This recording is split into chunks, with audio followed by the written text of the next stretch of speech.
Hello and welcome to the Full 10 Yards podcast. It is the time for the playoffs. The regular season is done, 271 completed games, one postponement, and we're back. We're down to the last 13 games of the season as we enter the wildcard weekend.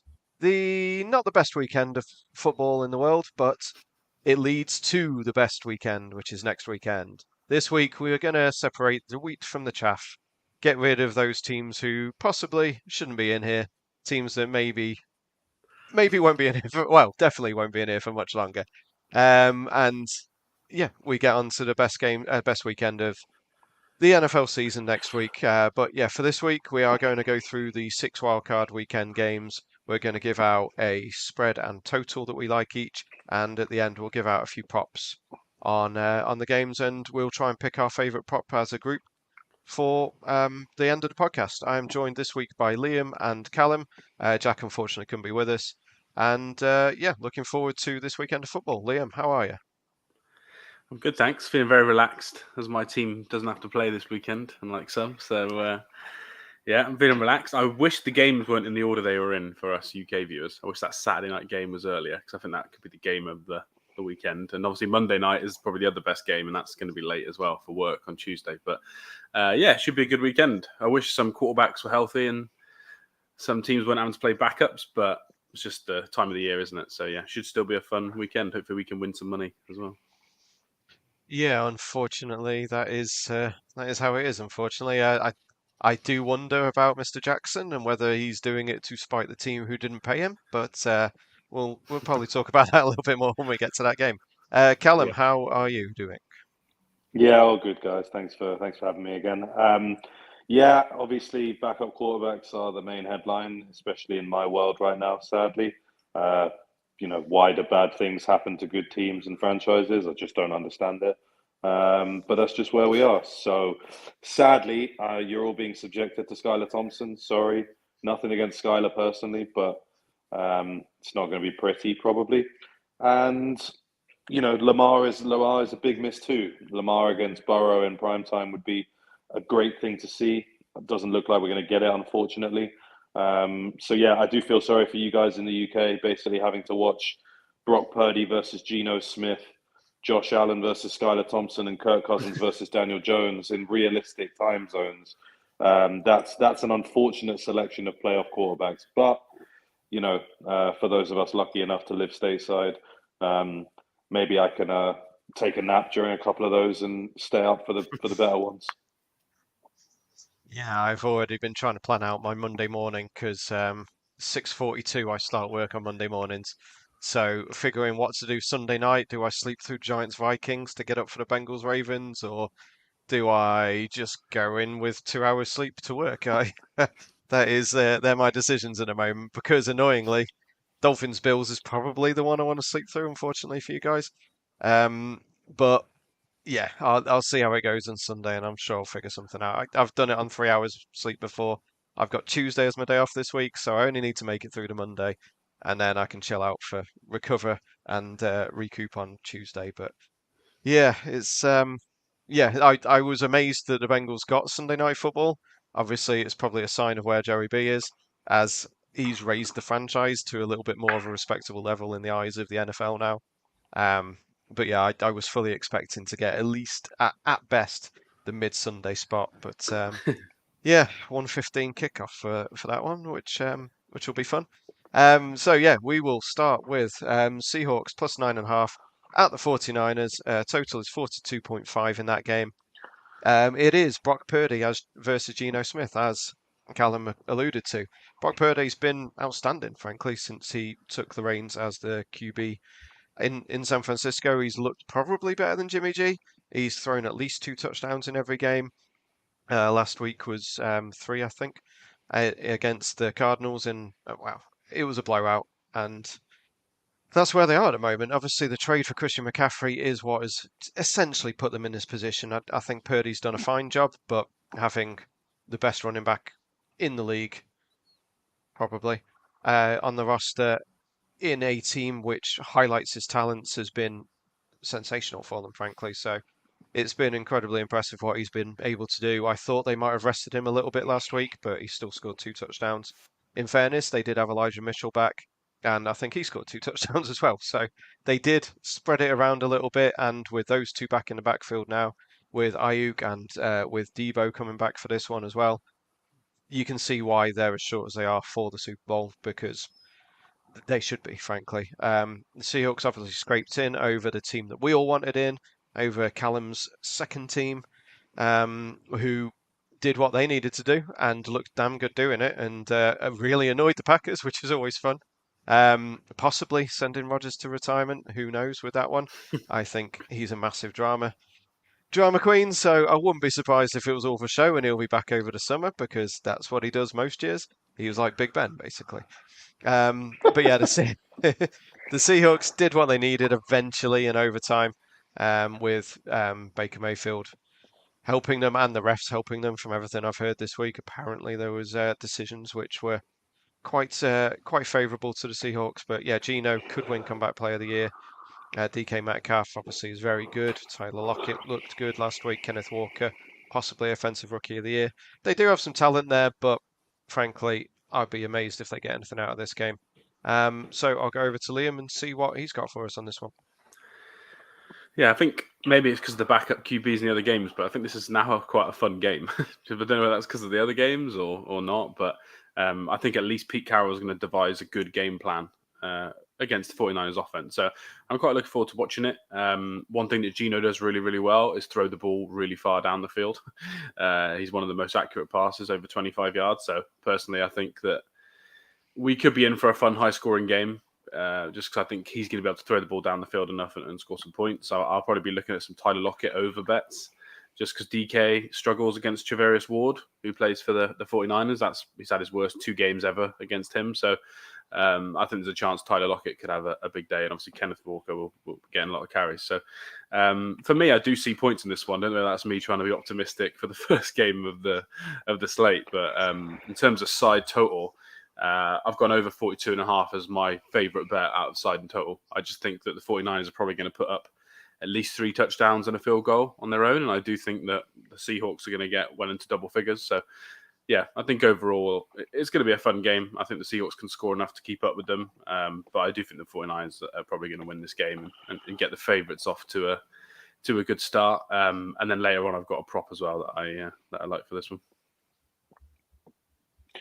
Yeah, I do like the over in this. I do think that the line is a little bit low. I think it's maybe remembering, like I am, unfortunately, the Monday Night Football game from a couple months back, where the 49ers, to be frank, outclassed the Seahawks. And that's my fear in this game is it just as simple as they are just that much better than them, which is a worry. Everything in my body would absolutely love Geno Smith to pull the upset here and knock the 49ers out immediately. Adam mentioned Brock Purdy, and I think it's worth highlighting that for all the plaudits Kyle Shanahan gets, his 3rd-ranked quarterback is the best one on his roster. So do we really trust him to make reasonable decisions when he wanted to play Trey Lance and Jimmy G over Brock Purdy, who's come in and looked flawless, basically, as much as it pains me to say it? I do think this one has the possibility to be closer than that Monday Night Football game. You know, playoffs, weird things happen. Pete Carroll's been there before. He's seen the playoffs, and the Seahawks have kind of got just a good bit of a good vibe going this year with you know how, especially considering how bad everything worked out for Russell Wilson in Denver. So I wouldn't sit here and say that I expect the Seahawks to win, but I don't expect them to get blown out. I really don't. You know, over the 42.5, I like for sure, and I could see this being a 1-score game. I'm not saying it's definitely going to be, you know, 24-21 or whatever, but I could see the Seahawks keeping this close. And, you know, you've always got the possibility of the backdoor cover if you're within 2. So, yeah, I would lean Seahawks on the over on this one.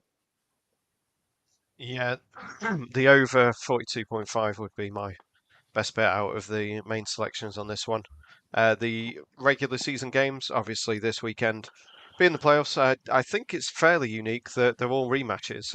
Obviously, there's normally 1 or 2, but having the whole 6-game slate as rematches from the regular season is probably, as I say, I don't know. I've not looked into it, but I'd imagine that's fairly unique. Obviously, 3 of them are divisional games, so you've had a lot of double ups.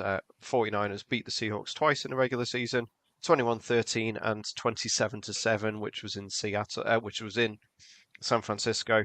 They covered the 8.5 point spread in that one, and obviously both of those went under the totals. But yeah, so yeah, obviously 49ers defense is good, but this is the playoffs, and Pete Carroll knows what he's doing.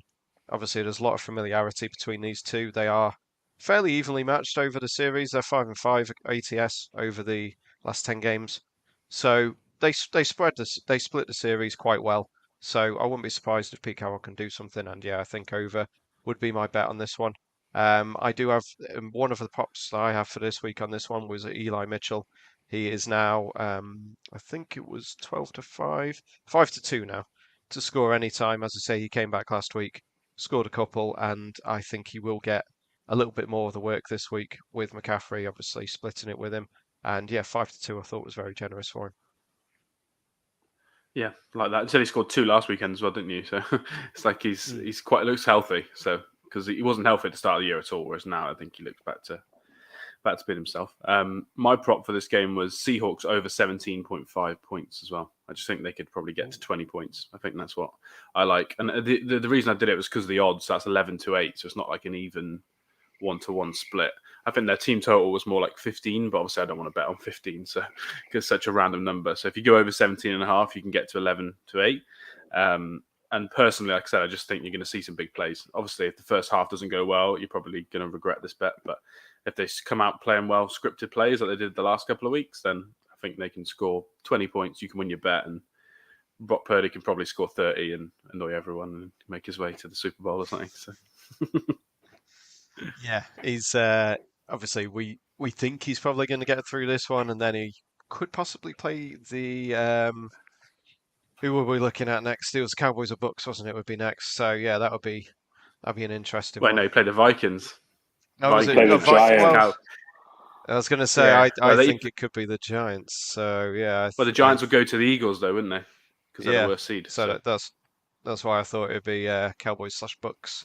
Uh, But yeah, obviously we didn't talk brackets before this one, but yeah, I think there's a chance that Giants pull off the upset and then face the Eagles, and then yeah, it'll be 49ers versus Cowboys or Bucks, which will be very interesting. Callum, any props for this one? I know obviously we had a quick mention. No, I mean, I wanted to agree with Liam's take on Tyler Lockett. Really, that would be probably the one that I was looking towards. Seattle are weird. They throw touchdowns to random players quite often. They're kind of their hub of tight ends: Will Dissly, Noah Fant, Colby Parkinson. Like you can almost take a punt on one of them, but you've got a 33% chance of it hitting. If it does, the payout's pretty good. But in reality, I don't think it's going to be more than one of them, but probably one of them will catch a touchdown. Gino likes his tight ends, and all three of those guys have made big plays at times this year for the Seahawks. You feel a bit scared backing Kenneth Walker overs against the 49ers defense, but there is an element that, maybe if they do manage to get in close, his prize anytime is worth a pump. But yeah, generally, I think you probably want to stay away. And I know you mentioned George Kittle previously. I think you could take a look at George Kittle overs as well. I think Brock Purdy's found his favorite target, which is not really a surprise considering not really that impressed by the rest of their receivers. But yeah, George Kittle overs is really the way to go for the 49ers. Yeah, Kittle has scored 7 in his last 4 games, including 2 against the Seahawks. Obviously, they were without Debo, so that probably helped him get a little bit more in the red zone. And he killed me and Jack at the weekend. Jack put up in our little chat group about Jordan Mason was 33-1, I think it was, on Paddy Power. He got in, but then he didn't get in. And then instead of just giving him the ball again, they threw one to George Kittle for his second of the game, which was completely unnecessary for all of us who backed Jordan Mason at massive odds in play. So that was very frustrating. But for this week, 9-5 on Kittle, I thought was very generous. That was at William Hill for him to score any time. Just had a quick look. Tyler Lockett is 61.5, the same yardage line as DK Metcalf. You might be able to find a decent one on longer. I think I've got Lockett. I've gone Lockett and Kittle both score a touchdown as well. Which will be... It's going to be 6-7-1, something like that. It's going to be... I think it's 5-1 on that, I'd imagine. Yeah, so Not too bad. Colby Parkinson is 6-1. I think he is the one I would go with out of the tight ends. He'd be the one I would probably pick to score a touchdown. He seemed to get quite a few targets last week from the bits I saw on Red Zone. That was at Paddy Power / Betfair. So I think we're done with the first game of the weekend. On to Saturday night, which is Chargers -2.5 at Jaguars with a total of 47.5. And we'll go to Liam to preview his divisional rivals. Yeah, I know. Talking about the Chargers in the playoffs feels like a sin, to be honest. But friend of the pod, Lee, will be very happy that this game's on. Who'd have thought the Jaguars would have hosted a playoff game? Apart from, I think a couple of us said they might win the division about 7 weeks ago when they were on a bit of a roll. And godfather of full 10 yards, Josh Hemwood, told me there's no way they were going to win the division. And look where we are now, division champions. But yeah, for me, this is the best game. I think Monday night will get the best views and it's the biggest spectacle and arguably probably got the best players in terms of both rosters. But I think for me, with the quarterback battle, because the other games I don't think Lamar's probably going to play, I think this is the best quarterback battle of the weekend. So I do feel like this is going to be a fun game. However, these are two teams that are coached very strangely at times. So it wouldn't surprise me if this game was 37-34 or if it was 20-17. I think that's the sort of variance we could get in this game. Obviously, last weekend, for some reason, Brandon Staley decided to play all his players when his team's known for getting injured all the time. Mike Williams has obviously hurt his back, but reports today are that he's going to try and practice tomorrow and then play on Saturday. But tomorrow's only a walkthrough, so it's not going to be a real practice. So we'll see what that means come Saturday night. It looks like Joey Bosa is healthy, so he's going to play, which is a big difference for the Chargers. I think their pass rush win rate is nearly double on third down when he plays because he is one of the best pass rushers in the league. So I do feel like that makes a difference to the game. We all know the Chargers struggle to stop the run, and Travis Etienne is a very, very good running back in the league. So I do feel like we're going to see a hell of a lot of Jaguars running the ball. And Doug Peterson is going to go for it a lot on fourth down. So we'll see if Brandon Staley gets back to his old tricks. So for me, I think this could be quite a fun game. I'm a big fan of Herbert, so I'm a bit worried that if he goes nuclear, we could be seeing a AFC kind of either AFC champion or AFC finalist here in Herbert, but we just don't know what Brandon Staley's going to do. So yeah, for me, I think this is probably one of the most interesting games of the weekend. Yeah, I agree generally with most of that. I really like the over here. I think these are two offenses who can score points in a hurry. They both have talented running backs. They both have talented wide receivers. I see points in this game. Even tight ends, to be fair, Evan Engram has quietly had the season that the New York Giants were hoping he would have for 4 or 5 years, and then he's kind of done it in Jacksonville all of a sudden. So, yeah, credit to these teams, both of these teams. I'm pro Brandon Staley. People don't seem to like him, but I like the fact that he's willing to roll the dice. Though obviously playing Mike Williams has blown up in his face.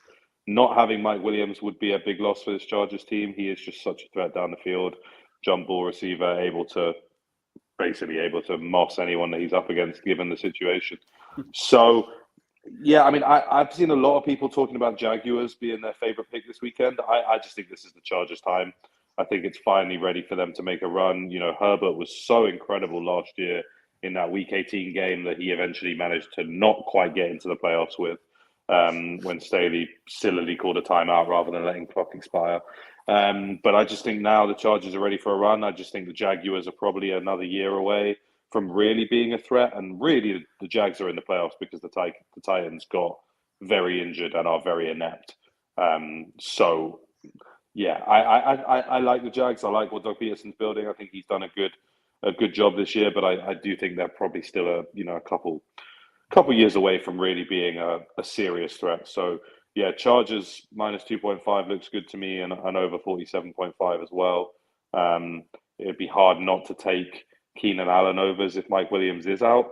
And equally, like I said, Evan Engram, I think, is probably good value in terms of touchdown scoring and over his yardage total.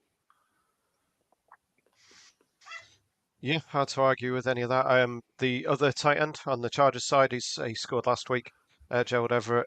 He is around 3-1 to score any time. They seem to use him a fair bit in the red zone. And if Mike Williams isn't there, then Everett is the big-bodied receiver that they may well target. Weird stat from the NFL capsules that I've just found. Jaguars won the AFC South after finishing the season before with the league's worst record. if they win this playoff game, it will be the first time any team has ever won a postseason game after finishing the season before with the worst record. Not quite sure Wow. what that means, other than the fact that you'd think that teams would do better because they get the first pick. And obviously, they it should help them out. But yeah, it's not a rookie. Sorry, Trevor Lawrence obviously played last year, although essentially is a rookie because last year shouldn't really count for him. Yeah. But first-time playoff QBs do struggle against QBs who have had a game in the playoffs. Obviously, that's not the case in this one. It is Herbert's first time in the playoffs, thanks to the Chargers charging. So it's not really relevant on this one, but I will mention that again in a minute. So yeah, it's should be a very entertaining game, and with it being the late one, obviously, as we were saying, it's going to be bit of a drain for us in the UK, but we can sleep through the early one in the second half of the early one and get up for this one. Yeah, obviously Herbert and Lawrence, they are darlings of the NFL, especially Herbert. The NFL account does seem to love him, and it's easy to see why. He's obviously got all the physical traits, and he can do what he wants. It's mentally whether he can do it, and obviously, as I say, QBs playing their first playoff games do tend to struggle, so it'll be interesting to see how both of these do. The regular season game was 38-10 to the Jaguars. It was when Justin Herbert was playing with Yeah, he had no severely ribs damaged left. ribs. Yeah. James Robinson, I So think, scored the most fantasy points that day as well, which he's not even on the Jags anymore. So he had over 100. He had a 50-yard run. yeah. All three of the Jags receivers caught a touchdown in that game. Kirk and each of the Jones brothers all caught a touchdown, so they moved the ball around well. That's why it's a bit annoying trying to back a wide receiver for the Jaguars because Lawrence does tend to find the open one or massively overthrow the open one like he did last week. It was probably the Jags Chargers game in the regular season was probably Lawrence's best game in the season to that time, and probably for the whole first half. He obviously came on a lot in the second half of the season, but last week against the Titans, he was awful. So you've got to hope that that was just a blip and that he'll bounce back for this one. He has never lost a game on a Saturday That's what I was going to in say. high school, in college, or where we are now. Which that was your good stat, was it? Sorry, stolen That's that my from you. stat. Yeah. Obviously, it doesn't mean that King of much in the Saturdays. NFL, but yeah, but obviously quite a nice little nugget for people there. So yeah, it'll be interesting. There's big rest disparity in this one. The Jags obviously played last Saturday. The Chargers played late Sunday, and they're having to travel. For people who think that's important, they're all leaning to the Jags. I would have to lean to the Chargers, but yeah, the over 47 would be my best bet on this one. Any props, Liam? Yeah, I didn't give my spread, so I do really like the Jags. Like really, really like the Jags. I think both these two teams could probably cause anyone else trouble this weekend, but I'm going to lean Chargers -2.5, and my best prop was Travis Etienne over 16.5 carries. I do feel like this is going to be a close game. Both teams probably run the ball more than they should on first down when your quarterbacks are this good. And I just think Etienne's going to get loads and loads of runs, especially if the game stays close. So yeah, Etienne over 16.5 rushing attempts is my prop. But I'm going for the Chargers to win, unfortunately, for me as a Chiefs fan. And probably play you guys next week. So yeah, that's the one that most people want is Chargers Chiefs. That's going to be a hell of a game if that comes to fruition. But that relies on the next game, which we will go to Callum's preview. It is the Dolphins +13 at the Bills with a tail of 43.5. You've got more knowledge than us, mate. Unfortunately, it's not going to be a happy one for you, but this is how I'm doing it. Do we have to talk about this game? I mean, yeah, well, where do you start? I'll start with the team that I know the most about because they're probably the least important in this game. So let's just briefly touch on Miami. I would like to say it's extremely unfair that in my 15 years as a Dolphins fan, we have made the playoffs twice, and our starting quarterbacks in those two games are going to have been Matt Moore and Skylar Thompson. Matt Moore, Chiefs legend. Yeah, no. Listen, no issue with Matt. Good guy, nice guy, but got destroyed by the Killer Bees in Pittsburgh in 2017. I think that was. And now we get to see Skylar Thompson get destroyed by the killer Buffaloes in Buffalo. So, um, yeah, a shame, really, because I do think there's an argument that with everyone healthy, one particular person in particular, this Dolphins offense was a top five offense in the league. Tua's finished the season number one ranked in a number of passing categories that is pretty impressive. There's still a lot of people who don't believe in him, and I do understand that. But at the end of the day, he had a really good season when he was able to stay healthy, and now the concern is, are we ever going to see him again? There's realistic thoughts that maybe he might have to retire because of concussions, which would be an absolute killer to a Dolphins franchise that looked like it was moving in the right direction. Anyway, as far as this game goes in particular, every single absolute atom of my body tells me that the Dolphins are going to get destroyed. Um, the only thing you can say is that both times the Dolphins played the Bills this year, defensively we did hold up fairly well against the Bills. Obviously, they still scored, I think, when it was 30 odd points in Buffalo in that snow game a couple of weeks ago. But generally, we've turned the ball over against them. We've contained Josh Allen just about.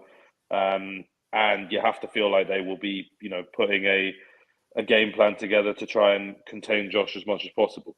If ever there was a game for Mike McDaniel's genius run scheme to show up from San Francisco, it's this one. If the Dolphins were miraculously able to control the time of possession, frustrate the Bills, get a couple of cheap 3-and-outs, and drive, you might be able to keep it close. Right now, I don't feel great about either line in this game, be that total or spread. I'm obviously not going to tip the Bills minus 13 out of, pride, basically. But I can't also bring myself to say that I definitely think the Dolphins can keep it close. I'm sad that this is a game that everyone's going to have to watch. I feel bad for Jim Nantz and Tony Romo, who were probably hoping to get Tua versus Allen again, and instead of getting Allen versus Thompson. But that's just the way it goes. If someone in our group earlier this week joked that Skylar Thompson could be Kyler Murray for the week, and that would be fun. And maybe we might see miracles happen. Look, I mean, to be fair, we've seen teams who were more than 13-point underdogs win games in the past. Anything can happen. That's why they play the game. But the Bills have a huge team of destiny vibe right now, especially after everything that happened with Damar Hamlin. And I think really the only way this goes differently is if that emotion of everything that happened with Damar has in some way just gone too far and boiled over and they're emotionally exhausted from everything that's happened, and maybe the Bills let a little bit complacent. I don't see it happening. I have to say this is almost certainly one and done for Miami, but if a miracle happens, I promise you I will be insufferable every single place possible. I promise you. And yeah, Bills should have it easy. Please continue to tell me why this will be a 30-point victory for Buffalo. Yeah, I can't tell you that. I would not be able to take Bills minus 13, especially knowing that it was around 9-11, 9/10-11 in the week. I know it's been ticking up all week. I can't take Bills minus 13 in this game. I can't take the Dolphins plus 13 either, but I will not be touching the spread on this one. They obviously split the regular season. The Dolphins winning in Miami quite early on in the season. The Bills massively outstatted them in that game. It was a very weird one to look at on the stat sheet. 42 minutes to 18 minutes of time of possession to the Bills. 31-5, I think it was in terms of 31-15, sorry, in terms of first downs. Nearly 500 yards to 212 yards, and yet the Dolphins came out with a win. So fair play to their defense. As Callum said, they have forced turnovers against this team. Josh Allen keeps throwing red zone turnovers as well, which has been hurting them. The Bills actually weren't that good against the Patriots last week. They probably deserved to win, but not by the amount they did. Obviously, two massive kick returns to Naeem Hines, which is why they brought him in, and he did the job last week. As Callum said, it's very team of destiny kind of stuff. It was that to be the first play after the Monday night was quite something, and I think that's probably a good thing for them because they maybe got a lot of emotion out last week because you could see Josh Allen's face on that kick return. He was speechless. He struggled to contain it, but they got the win against the Patriots. They've made it to this game. and they are here now to face, unfortunately, Skylar Thompson. The Dolphins also were without Waddle and Hill for certain amounts of last week's game. I've not heard too much that they're going to miss this week, but Hill looked fairly ropey with a dodgy ankle. Um, and Waddle went off as well, as I say. So that's not great. The injury report for the Dolphins doesn't get much better. Towan Armstead was listed as about 4 different things at left tackle, which is never great. So yeah, it's definitely an uphill battle for the Dolphins. We'll go with that one. Um, I would, if anything, I guess I'd lean under 43.5 just because we don't think the Dolphins are going to put up a huge amount of points. I know the guys earlier on the group managed to get on lowest scoring team of the weekend at good odds for the Dolphins. I missed that because I was working and I checked 20 minutes later and it was down at 6-4 instead of the odds that they got. So that was probably still a bet, to be honest, but I'm knowing that I'd missed out on 5-1. I couldn't really do it. My bet and Jack's for this one was Dawson Knox anytime. He's scored, I think, 4 games in a row now, or 3 games in a row for the Bills. And possibly a look at James Cook or Devin Singletary over on receiving yards. Cook is 11.5, Singletary is 10.5 for those. Normally, you want to take Josh Allen rushing yards against in big games because he rushes a lot, but this could get out of hand and he might not need to actually rush. So I don't want to take over 51.5 for him. So for me, I would lean under 43.5 and probably one of those running backs receiving yards. This is a tough game, spread-wise. The spread's awful. I think 9.5 would be nice. So my best bet is probably the under for the spread total, but I don't really think it's a good bet either, to be honest. I had Bills -13 written down, then Callum's passionate speech made me want to say Dolphins +13, which means I should stay away completely. Like you said, I've got 5-1 on Dolphins' lowest scoring team, so that would kind of be my bet for this one. But yeah, Skylar Thompson played his college in Missouri. Hopefully next Sunday night he's playing in Missouri against the Chiefs in the divisional round. That's the dream. In terms of this game, I'm going to be cheering the Dolphins on, just like I'm going to be cheering the Bengals on, just like I'm going to be cheering the Jags on. So I'm going for AFC underdogs for selfish reasons. But yeah, I think you're right. The Bills were not that good at times against the Patriots. I think Josh Allen actually looked a little bit better throwing the ball down the field.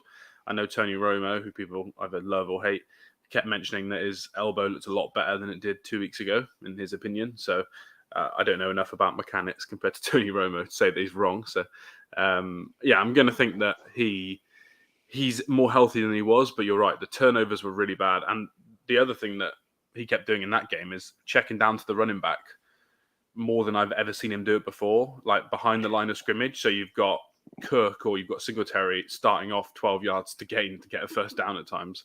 And I think that just made the Patriots play ahead of the sticks the whole game. So the Dolphins defense probably not as good as the Patriots as a unit, but they've got way more stars. So I just think that if those stars on defense are playing well, then we could see a crazy game. Yeah, I'm hoping for a Dolphins win, but all signs do point to Buffalo. But I do think they can definitely get to the quarterback because that Bills offensive line looked pretty poor against the Patriots last week. Liam, I really hope you're right. And then after cheering on Skylar Thompson this week, you get Tua Tagovailoa opening the Undertaker's casket, sitting up, and walking into Arrowhead next week for the Tyreek Hill revenge game. That would be perfect. I'd say that. I just don't want to say Teddy. He's the best quarterback on the roster. I want him to stay away. By the way, my prop for this game is Diggs. His reception lines come down again. It was 7.5 last week, and it's 6.5 this week. So regardless of the score, I still think Diggs will get more than 6.5 receptions. So that'll be my prop for this one. I just think that if the Dolphins play too high, then Josh will end up just throwing quick balls, and he does that to Diggs a lot. So yeah, I go Diggs over 6.5 for me. And we forgot to mention, by the way, that Jack's best bet was Jags -2.5 in the last game. So yeah, I thought we hadn't had a best bet yet, but Jack's is Jags -2.5. So there we go. He always goes against us as well, so that's that sticks with the season long. Diggs has had 5 and 7 in the 2 games against the Dolphins this year. Receptions, obviously, and 0 touchdowns. What random player is going to score a touchdown, Callum, for the Dolphins? Come on, we need a name that's going to be like 4-1 plus. on the odds. I think every player is Yeah. going to be 4-1 plus with Skylar. Do you know who I think is worth looking at genuinely based on Raheem Mostert probably being out is Salvon Ahmed. Based on, like I said, I think this might be a Mike McDaniel rushing game. And Ahmed got carries earlier this year ahead of Miles Gaskin. So Yeah, I would probably say Jeff Wilson's obviously going to be the bell cow, but if you can get a decent price on Salvon Ahmed, maybe sprinkle a tiny bit on that. he's 9-1 on Sky, by the way. 9-1. That's not Yeah. bad. I've heard worse situations. Look at me being a touchdown tipper. Amazing. Oh. It's got to come in Trent yet. Sherfield, 10-1. Yeah, Sherfield's another one, yeah. Come on, fins up. That's what I'll say. Fins up. Yeah, I think we can all agree with that. It's the only way the Bengals get to host is if one of the bum teams wins a few games. See? So How nice is this? We all support you, Callum, in your hour of need. let's go Dolphins. Right, let's try and cheer Callum up with giving him the Giants at Vikings preview. Giants are +3 at the Vikings, total of 48. Gives Callum a chance to talk about his favourite fraudulent team of the league. Best bet, Giants money line, no doubt whatsoever. I'll obviously take the +3. I'll take the +3, obviously, but basically, this Vikings team has screamed wild card exit all year long. Absolutely screamed from the top of the Empire State Building. We are winning close games that we should not be winning, and we are going to lose in heartbreaking fashion at home in the wild card round to a team that is not as talented on paper as us, because that has been the destiny of this Minnesota Vikings team all year long, without a shadow of a doubt. The Giants are one of the most impressive packages this year. Brian Daboll has done an incredible job. He's kind of started to turn me a little bit into believing that Daniel Jones can actually be their quarterback moving forward. They've played really well. Saquon Barkley looks like his old self, and they've built, a tough defense. If Kayvon Thibodeau did snow angels in front of Nick Foles, I can't wait to see what he does in front of Kirk Cousins. That will be a very interesting situation. But I really do think that as talented as Justin Jefferson is, as good as Dalvin Cook is on his day, as good as TJ Hawkinson is, as much of a threat in the red zone as Adam Thielen is, I cannot trust a quarterback in a big spot. And mid-afternoon, wildcard Sunday, everyone's watching. The Giants think nobody gives them a chance. I just think the Giants have everything here to shut down this Vikings team. And, we can praise Minnesota absolutely for that massive comeback against the Colts. They were also down 30 to the Colts. Jeff Saturday's Colts, and they were down 30. No other team in the league lets them back in there. And really, that Colts team should not be building that big a lead on anyone, especially not someone professing to be a playoff contender.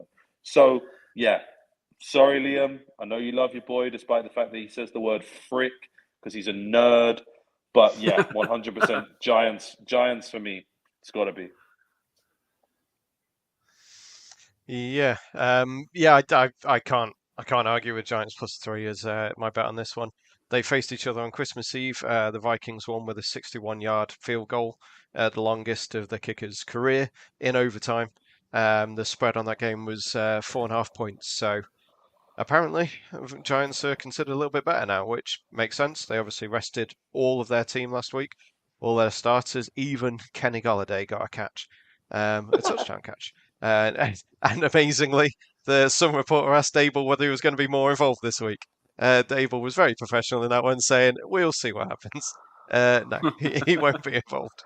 He got in with the third stringers, and I think that'll be about it. Yeah, when the Giants are resting their wide receivers for this game, and their wide receivers are Richie James and Isaiah Hodgins, you can see why their offense hasn't been putting up the amount of points that maybe they could have done. But Saquon Barkley being rested is huge for them. He's had a long, tiring season. He's looked all right in the last few weeks after a bit of a dip, but a week off's going to do him wonders. Daniel Jones obviously has looked good. He probably will get a start for them next year. I guess they'll franchise tag him, but obviously we'll see about that over the summer. The Vikings, yeah, the thing that annoys me about the Vikings is that they could blow this team out by 30. They won't, but talent-wise and everything they've got, it's difficult to look away from them. But then you see how they've done this season, and you realise it's probably going to be a three-point game. So I think for me, it's definitely Giants +3. One thing I do want to mention about the Vikings, which I've just had a quick Google, Dalvin Cook did return to the game last week after a knee injury, sent him to the tent, so it seems like he's going to be all right. Justin Jefferson, obviously, is very good. Kirk is very good. He has playoff wins. This is one of the ones with a a first-time QB coming into the playoffs against a non-first-time QB, and the stats for that one were that the first-time playoff QBs are 16 and 34 straight up and 14 and 36 against the spread. So about 33 to 66% on both of those in favour, 33% for the first-time QB. So it's a fairly significant stat. It's a fairly decent time scale over 20 years. So in theory, that's going to be against the Giants, but we'll see, I guess. Yeah, my best bet for this one would have to be Giants +3. I would probably have to lean under 48 just because, as Callum said, that Giants defense is pretty good, and the Vikings, I think, could step up and possibly. I mean, you've only really got a slow Saquon, and then you're all right. But Yeah. yeah, Giants +3, and I don't actually have any prop on this one, so I'll hand over to Liam. Yeah, the centre, I think it's Bradbury for the Vikings, and Dalvin Cook both practiced today. So it feels like they're probably going to play, whereas last weekend it looked like they might not play. So that's a benefit for them. These two teams have been involved in more one-score games than any other two teams combined in the NFL. So it does feel like this is going to be a one-score game. So I am going to request this game to be won by less than 7 points on Sky Bet. But at the moment, you can bet the margin. So you can bet this anywhere. 1 to 6 points, you can bet on both teams 1 to 6, and you'll still make a 40% profit as long as they win within 1 to 6. So I do feel like a one-score game is destined to probably happen in this one just because of the two teams. However, we officially have our first best bet off of the season, because Vikings -3 is my best bet for the week. I'm going to take the better quarterback. I'm going to take the better wide receiver, the better running back, the better offensive line, the better defensive line, probably the worst special teams. But aside from that, I feel quite confident. I do think this game's going to be close. I agree with Adam that they should be able to win this game by 3 scores, but they won't because the offense isn't coached that way. The defense is actually one of the worst coached defenses in the NFL. I was looking earlier about how little they do anything. So there's a chart that PFF do about how often they play the exact same scheme. So how little do they bother to change anything, and try and impact the game. The Vikings change the second least amount of things in their scheme per week out of any other team. They're going against the team and obviously Wink Martindale, who throws the most crazy things in the whole NFL. I think he was third highest on the list. So yeah, for me, I think the Vikings defense is the worry in this game. But like you said, if they stop Saquon, which is hard to do, then I feel like they'll win. So yeah, I'll go with Kirk all year. I'm probably going to end up going with Kirk plus about 7.5 points next weekend with whoever they play. But I'm definitely going to go Vikings -3. I think they win this game, but I do feel like the playoffs could stop next weekend. I just don't think the Giants are good enough. I'm not a fan of Daniel Jones, but if you'd have asked me a year ago, will they be taking Daniel Jones out in week 18 and the whole stadium giving him a standing ovation, I'd have said you were drunk. So yeah, between that and Jeff Saturday, it's been a very weird year, but I'm sticking with the Vikings just to have a nice best bet off with you, Callum, this week. And I appreciate that, mate. My best prop is similar to the last game, actually. Justin Jefferson's line is also 6.5. So I'm going to go with the over because it doesn't matter who's playing corner. I know Adoree Jackson's supposed to be back this week, but it doesn't matter. And whether Kirk's good or bad or plays good or bad, he's still going to throw the ball. Even if it's 3rd and 10, he's going to throw the ball 6 yards to Jefferson and make Jefferson do the work. So I'm going to get the over on his receptions for this week. Yeah, hard to disagree with anything Jefferson. I was just going to add as well that I thought, based on what we've all just said about the Vikings should try and stop Saquon, I could see a couple of reads where Daniel Jones gets out on a boot, and I'd like to take a look at Daniel Jones rushing overs. I don't know the line, I apologize, but I would assume it's probably in the 30s or 40s, and I would quite happily take an over on that. Because I think you might see Daniel Jones, A, scrambling for his life a couple of times, and B, a couple of plays where the Vikings sell out to stop Saquon and Jones is able to scoot out down the sideline and break a chunk play. So going back to what Liam was saying about a one-score game, there's a market that not many people know about called TryBet. You can get that on Paddy Power or Bet365. On Bet365, it's either team to win by 5 or fewer points. On Paddy Power is 7 or fewer. Basically, Cool. you can bet either side to win by 6 or more, or any other result. So that is obviously 5 points or fewer. It's 9 to 5 on Bet365 for either team to win by 5 or fewer. And That's on good. That. Paddy Power, you can get 7 or under. 7 or less, according to them, which I don't think is very grammatically correct, is 10 to 11 Nice. I like that. And by um, the way, for Callum, for either team to win by 7. oh, sorry, yeah, Callum, the line is 40.5 for his Russian total at the moment, the lowest I can see. So it is a It's a lot, little but on the high end, but it's still doable. they need to do it if they want to win the game. So I think they could, if they're going to go all out. Dayball's a nut job, so he'll call loads of zone reads. Yeah, he's going to throw everything at this game to get a playoff win for sure. So yeah, I think that's a good bet. The over. I'm probably going to bet on him to score a touchdown. To be honest. Nice. Yeah, and as I said with the previous game with Josh Allen, in big games where you need a win, QB step up, and yeah, 40.5 is, I was thinking 36.5 in my head, so a little higher than I would have ideally liked, but not too bad. Justin Jefferson had 12 receptions for 133 yards and a touchdown against the Giants in a regular season game, so 6.5 seems fairly generous. Um, Right, so yeah, we went out of order a little bit there just because obviously I want to preview the Bengals game. So we have the Sunday night game is Ravens +9 at the Bengals, 40.5 is the total there. Obviously a rematch of last weekend's game on paper, not entirely on offenses, with the Ravens resting J.K. Dobbins, resting Tyler Huntley, and Mark Andrews was rested in that game as well. It led to Isaiah Likely having over 100 yards as they played catch up for a lot of the game. The Bengals weren't impressive, but they didn't have to be. They got out to a massive halftime lead and then sat back on it. And Joe Burrow was very peed off with his performance in the post-game pressers, so I'd imagine he's going to come out firing this one. He overthrew T. Higgins on what would have been a walking TD. He won't do that again this week, I don't think. Jamar Chase mossed Worley, I think it was, in the end zone for his touchdown. So the Bengals put down a few markers. The Ravens' defense looked very, very good, as it has done for a lot of the season since getting in. I was going to say Traquan Smith, definitely not him. Getting in Roquan Smith, who's just received a massive contract extension. He has been very good for them and added to a fairly decent linebacker core. They obviously build around their defense, and they will do here. Obviously, probably the headline I should have led with was Lamar Jackson not playing. Probably not playing. He's still not training, and it does seem like he's trying to prove his point to the Ravens.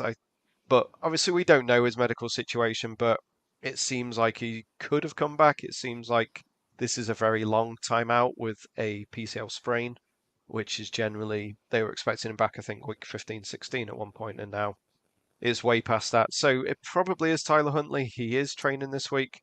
If not, it'll be Andrew Brown again, who threw many turnovers last week. He threw some decent passes, but he threw a lot of mistakes, and that really cost them, and obviously fumbled in the end zone, which Joseph Asai picked up. So that is basically it from the Ravens side. Obviously going to be very different this week. I think Dobbins will have a decent game, although the Bengals' run defense has been outstanding since DJ Reader returned. Um, Mark Andrews obviously is one of the best tight ends in the game, and he does it with Tyler Huntley. I think last week it was about middle of the third quarter, middle of fourth quarter before a wide receiver caught a ball for the Ravens, which is quite something. It shows their lack of depth. Sammy Watkins did eventually catch one later on. He fumbled it, so he didn't exactly earn any trust coming back into them. So I think the Ravens side is probably going to be low scoring and trying to keep the other side low scoring. The Bengals side of it, I do have a big worry about the right side of the line. Obviously, Lyle Collins is out and Alex Kappa's probably missing out. I think he's actually confirmed out today, actually. So he is in a walking boot. He was watching the practices, but the right-hand side of that line could be an issue for them. Obviously, it cost them last season in the run, but Adeniji, who stepped in at right tackle, has performed quite well in relief. So we're hopeful there from a Bengals side of it. Obviously, Joe Burrow, Jamar Chase, T. Higgins goes. It doesn't really need to be said how good they are as a trio, and Tyler Boyd scored an early touchdown He scored a touchdown against the Rams before. That game was obviously off. He does well against the Ravens. He's obviously, to be fair, I'm not going to single-handedly credit him with the Bills being great now, but Andy Dalton to Tyler Boyd was the turning point in the Bills' history, recent history, frankly. So it's it is weird how those two teams are interconnected. But yeah, Boyd against the Ravens generally does well. Hayden Hurst looked really good last week in the first half when he was required. He's been a fairly decent pickup, which quite a few people mocked in the preseason. He's come in and done well for them. The Bengals defense has been very good. Second half of games, Lou Anarumo makes adjustments. You could say that this is the fifth quarter of 8, and Anarumo can adjust. But as I say, the Ravens' offense last week was very much different to what we're going to face this week. So I think overall, I'm obviously thinking the Bengals are going to win. I do not want to take them +9 in what is probably going to be a fairly close game. I do believe that the Ravens' defense can cause them trouble. It has done, and it probably will do again, especially with those issues on the offensive line. I would have to probably lean under, I'm afraid, on the total as well. I haven't had a chance to look into props on this one. I would probably have a quick look at Hayden Hurst scoring a touchdown, just because I think the odds on him will be favourable compared to Higgins and Chase. So, yeah, obviously, Houday. Let's go Bengals, and they should win. They should go through to face probably the Bills next week, which will be a heck of a game. And yeah, fingers crossed, it should be a good one to close out Sunday night. I think Liam is still there. He seems to have frozen. So we'll go to Callum. Oh, wow, what a treat. Um, yeah, I kind of see this as two options. I mean, I do think the Bengals will win no matter what happens.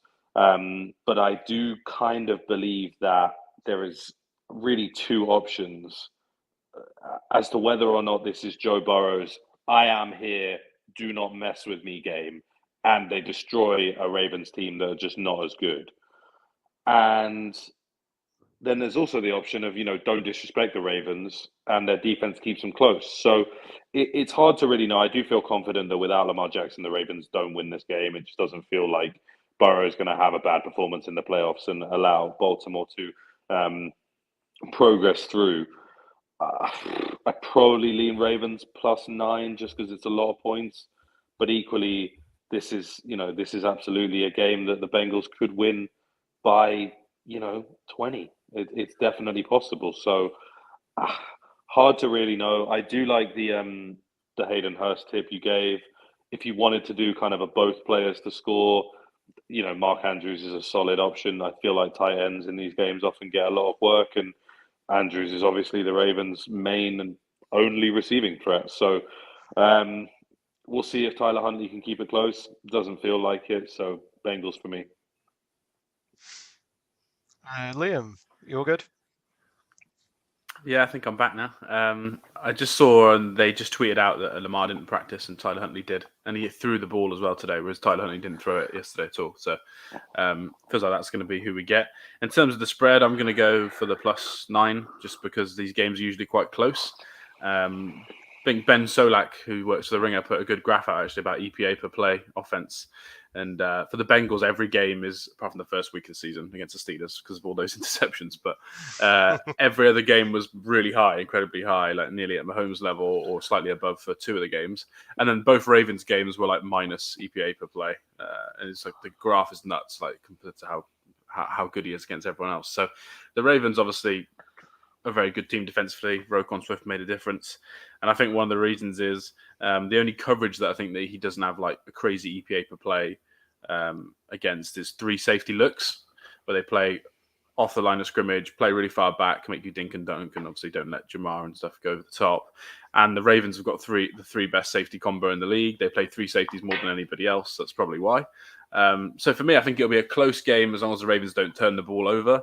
I don't have faith that they can win it anymore. I thought they could with Lamar, but yeah, I'll take the +9.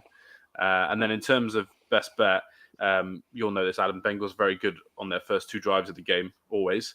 And also, obviously, the Ravens are probably going to have to go for every 4th down in this game. So I'm going to go for over 20.5 points in the first half. So I need 21 points in the first half. I think the Bengals definitely get me 10 of those at least, and that's worst case for me. And I do think the Ravens probably score a touchdown in the first half, just like you said. I think Andrews and that offense will just run it enough to get the one touchdown. So yeah, I've gone over 20.5 and just think that the first half's going to be quite high scoring, and both these teams in the second half don't score anywhere near as much as they do in the first half. So yeah, I'm hoping for a good first half, and then we'll see what happens in the second half. Yeah, I wanted to mention in my preview is Burrow is 19-4 against the spread over his last 23 games. They officially didn't cover the spread last week. It ended 11.5 and it was 11 points. So that was one of the losses was by half a point. I was just looking, as you mentioned, that was first quarter. Obviously, I mentioned last week that the Bengals hadn't conceded a first quarter touchdown for 9 games. That's now 10 games.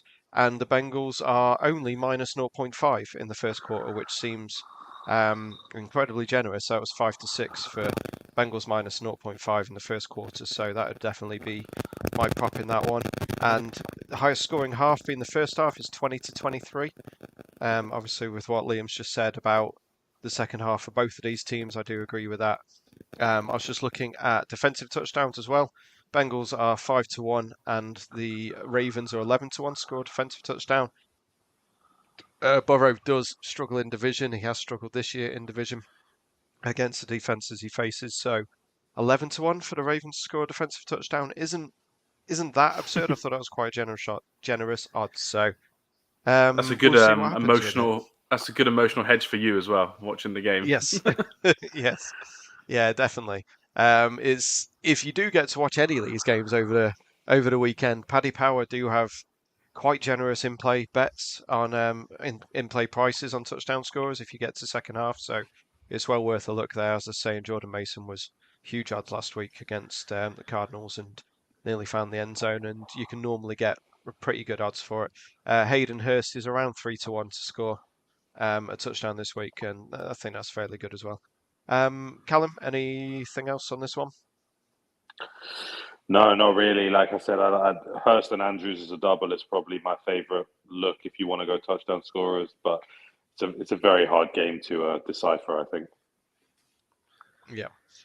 So closing out the weekend, unsurprisingly, Monday Night Football is America's team, Cowboys, minus 2.5 against Tom Brady, Buccaneers, with a total of 45.5. And we'll go over to Liam to preview this one. Yeah, I feel like this could be one of the most watched games, minus the Super Bowl, obviously, in the entire year. This is going to be crazy viewing figures. I'm surprised it's not on Sunday night, I have to say, but I listened to The Ringer earlier and the other day, and they had an exec on who works for Bill Simmons now that used to work for ESPN, and apparently they'd actually requested this. They bid money on this game between the two networks and did a deal, so that's why they managed to get this game. So yeah, we'll see how many people watch it. I think overall it's going to be an exciting game. These two teams are very interesting. The head coaches are two of the worst head coaches for decision making. There's a good chart going around about how often teams don't go for it on fourth down when they should. And it'll be no surprise that Mike McCarthy and Bowles are near the top of the list. I think they're actually the worst for the playoff teams. They just don't go for it on fourth down. They don't pass the ball very often on first down. So yeah, we'll see. We're going to see some long third downs, it feels like, and we'll see which team comes out on top. Tom Brady's throwing the ball quicker than any QB in the league. He's actually throwing the ball quicker than any QB to ever make the playoffs as well, in the modern day era anyway, so in the last 50 years. And we know that the Cowboys get the third most amount of pass rush in the entire NFL per game. So it feels like Brady's going to be under pressure. He's going to be throwing the ball into the dirt, throwing it away, throwing it for short passes. But when it comes to the fourth quarter, they just let him spread it out and go no huddle, and they seem to score all their touchdowns. I think it was this podcast where we said Brady had scored more touchdowns in the fourth quarter than all the other quarters combined. And there's no surprise that's because they just let him run the offense and no one else has anything to do with it. So, yeah, for me, I think it's going to be a close game. I think it's going to be going close into the fourth quarter. I'm picking the Bucks plus 2.5. I think the Cowboys could easily win this game. Bucks could easily win this game. It feels like it's going to be who has the ball last and drive down the field. And yeah, Dak Prescott did not look very good last weekend. So I'm going to trust Tom and go for the Bucks plus 2.5. In terms of the prop bets, there's two. I know a lot of people like the Goldwyn receptions, but that's ticked over to 7.5 now, and it was 7.5 2 weeks ago. He does throw to Godwin a lot, but it's a bit too much for me. So I'm going to go CeeDee Lamb plus 6.5 receptions. He's looked really, really good. They've moved him away now. He's not just playing outside receiver. They put him back in the slot like they did in the first year. So, yeah, I think Lamb's going to have a big day. But, yeah, I'm going to go with Tom. I think it makes the playoffs more fun. Probably means Sean Payton will be the coach in Dallas next year. But, yeah, I'm looking forward to this one. Give me the Cowboys. Why not? I do find it weird that they're favored by 2.5 here. I think that's probably a mark of respect for their defense rather than, feeling great about where their offense is after last weekend.